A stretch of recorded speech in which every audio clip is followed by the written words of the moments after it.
Hello மக்களே, இன்றைக்கி நம்ம என்ன பார்க்க போகிறோம்னா கோட் படத்துடைய சேட்டலைட் ரைட்ஸ் எவ்வளோக்கு போச்சு, அது ஏன் லியோவோட கம்மியாக இருக்குது அப்படின்றது தான் நம்ம இந்த வீடியோவில் பார்க்க போகிறோம். வாங்க வீடியோக்குள்ளே போகலாம். ஆல்ரெடி கோட் படத்துடைய மார்க்கெட் வேல்யூ வந்து நான் டிக்ரீஸ் ஆகிருக்குன்னு சொல்லிட்டு போன வீடியோலேயே சொல்லியிருந்தேன். ஸோ அதை பார்க்கலன்னா கண்டிப்பாக போய் பார்த்துருங்க. ஸோ இந்த கோட் படத்துடைய சேட்டலைட் ரைட்ஸ் எவ்வளோக்கு போயிருக்குன்னு பார்த்தீங்கன்னா 110 கோடி ரூபாய்க்கு போயிருக்குங்க.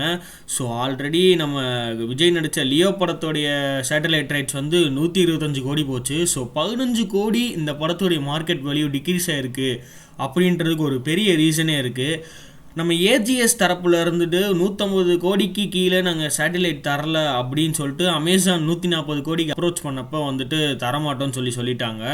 ஸோ அதுக்கப்புறம் வந்துட்டு அமேசான் அவங்களுடைய கடையை சாத்தினதுக்கப்புறம் இவங்களுக்கு வந்து நெட்ஃப்ளிக்ஸ் ஆஃபர் வந்து 110 கோடி ரூபாய் தான். அதுக்கு மேலே ஏறவும் இல்லை. நிறைய சேட்டலைட்ஸ் டிபார்ட்மெண்ட் வந்துட்டு யாருமே வாங்கவும் இல்லை. ஸோ அதனால வந்துட்டு வேறு வழியே இல்லாமல் 110 கோடி ரூபாய்க்கு வந்து நம்ம கோட் படத்தை வந்து ஏஜிஎஸ் கொடுத்துருக்காங்க.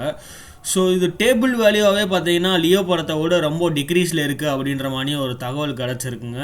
படம் எப்படி இருக்கும் அதெல்லாம் தாண்டி இந்த வேல்யூ வந்துட்டு டிக்ரீஸ் ஆகிருக்குன்றதுல விஜய்க்கு வந்துட்டு ரொம்ப பெரிய வருத்தம். ஏன்னா அவர் வந்துட்டு நெக்ஸ்ட் மூவிக்கு 250 கோடி அப்படின்ற மாதிரி கேட்டுட்ருக்காரு அப்படிலாம் ஒரு தகவல் கிடச்சிருக்கு. ஸோ இந்த மாதிரி ஒரு டிக்ரீஸ் நடந்துச்சுன்னா அவருக்குடைய சம்பளத்தில் வந்து ரொம்ப பெரிய பிரச்சனையாக இருக்கும். ஸோ உங்களோட கருத்துன்றதை கமெண்டில் சொல்லுங்கள் மறக்காமல்.